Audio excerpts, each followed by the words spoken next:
The blue lights come on behind you. Not a slow flicker, sharp, immediate, unavoidable. Your hands tighten on the steering wheel before you even realize it.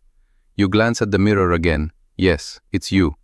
The car behind you slows, matching your speed, waiting.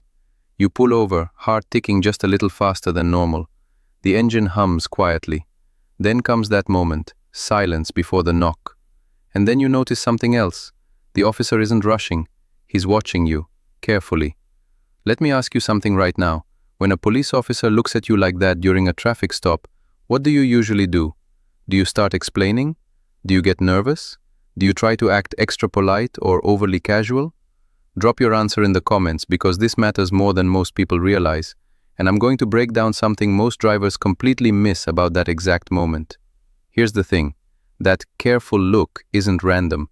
It's not just habit. It's not even just suspicion. It's part of a process.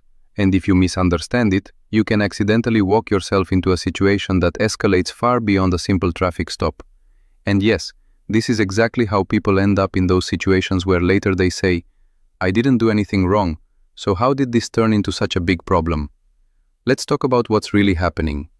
When an officer approaches your car, the stop has already started long before they say a single word to you.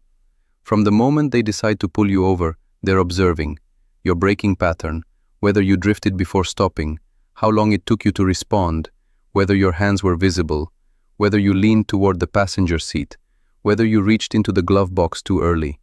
And by the time they're standing next to your window, they're not just asking questions, they're testing a narrative. That careful look? That's them comparing what they're seeing right now with what they expected to see. And here's where people mess up. Most drivers think the goal is to seem normal, so they start talking, a lot. "Hey officer, yeah, I was just heading home, I didn't realize I was going that fast.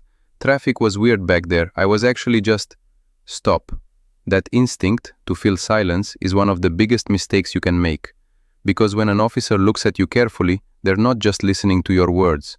They're watching how quickly you speak, whether your story builds before the question is even asked, whether you volunteer details that weren't requested. Think about that for a second. If someone asks you, "Do you know why I pulled you over?" and you immediately start listing 3 possible reasons, what does that signal? To you, it might feel cooperative. To them, it can look like uncertainty, nervousness, or even guilt. And here's something that isn't talked about enough. Officers are trained to let silence do the work. They'll pause, they'll look, they'll wait. And a lot of drivers can't handle that silence. So they start talking themselves into trouble. I've seen situations, real ones, where a simple speeding stop turned into a prolonged detention because the driver couldn't stop explaining things. Every sentence added a new thread for the officer to pull on. "Where are you coming from?" "Just a friend's house." "Oh yeah? Which friend?" Just a buddy." "What's his name?" "Mike." "What's Mike's last name?" Now the situation has shifted. Not because the driver did anything illegal, but because the conversation created inconsistencies. And that careful look becomes sharper. Let's go deeper. When a police officer studies your face, your hands, your tone, it's not just about detecting lies. It's about building probable cause, piece by piece. They're looking for anything that justifies extending the stop. Because legally, a traffic stop isn't supposed to last longer than necessary to address the reason for the stop, unless something new comes up. And something new often comes from you. Your words, your movements, your reactions. Now here's where things get interesting. And this is something a lot of people don't realize until it's too late. There are officers who push the boundaries. Not all, but enough that you need to understand how it plays out. You might get an officer who repeats the same question in different ways. "Where are you coming from?" "Where were you before that?" "What were you doing there?" "How long were you there?" It feels like casual conversation. It's not. It's consistency testing. And if your answers shift even slightly, not because you're lying, but because you're human and under pressure, that can be interpreted as deception. Now let's talk about the moment when things start to feel off. The officer holds your license longer than expected. They walk back to their car, then come back again, then ask another question that seems unrelated. "Do you have anything illegal in the vehicle?" This is where a lot of people panic internally, because now it feels like the situation is escalating. And again, that careful look returns. They're watching how you react to that question. Do you laugh nervously? Do you immediately say, "No, of course not," in an overly strong tone? Do you hesitate for half a second too long? Everything becomes data. And this is exactly where the advice comes in. When a lawyer says, "When police look at you carefully, do this." They're not telling you to perform.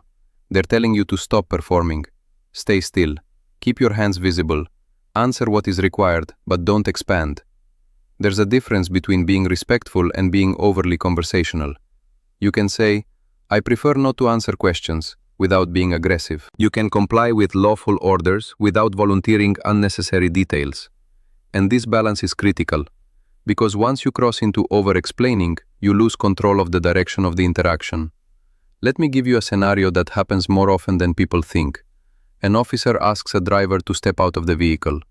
Legally, in many situations, they can do that. The driver steps out, but now they're standing there, exposed, unsure what to do with their hands, unsure where to look. The officer circles the car slowly. That careful look, it's not just at you anymore, it's at your vehicle, inside, back seat, floorboards, center console. And then comes a question that feels casual but isn't. Mind if I take a quick look inside? Now here's where everything you've done up to this point matters.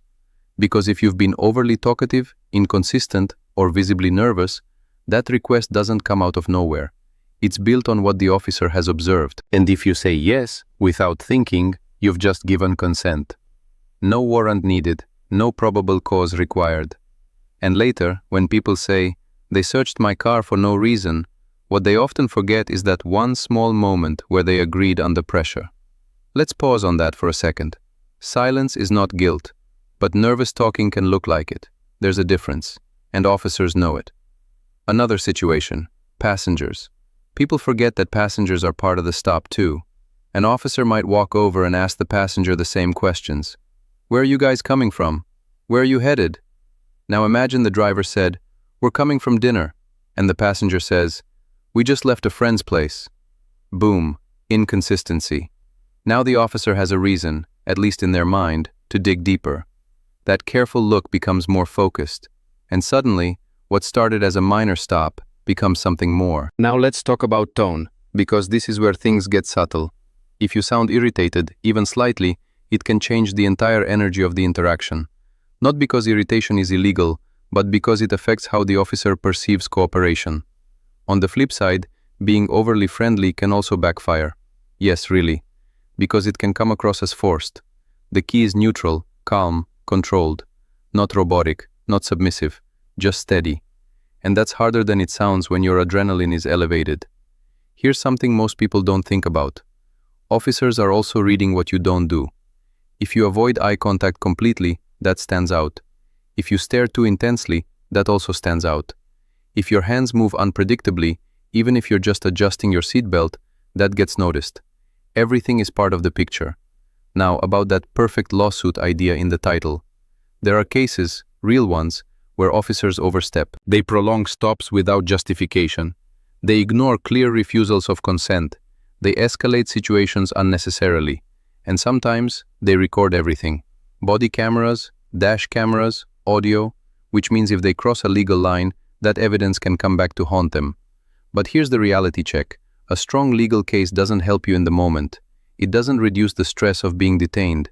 It doesn't prevent your car from being searched if things escalate incorrectly. It doesn't undo a bad interaction on the roadside. Your goal shouldn't be to set up a lawsuit. Your goal should be to avoid unnecessary escalation entirely. And ironically, the same behavior that protects your rights also protects you from becoming part of a situation that spirals. So when that officer looks at you carefully, really studies you, what should you do? You don't fill the silence. You don't try to outsmart them. You don't try to guess what they're thinking. You stay grounded. You respond when necessary. You don't volunteer.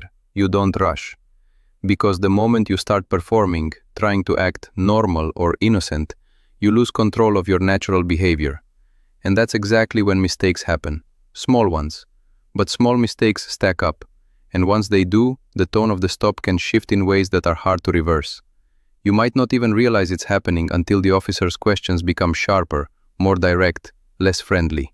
And by then, you're already in a different kind of interaction.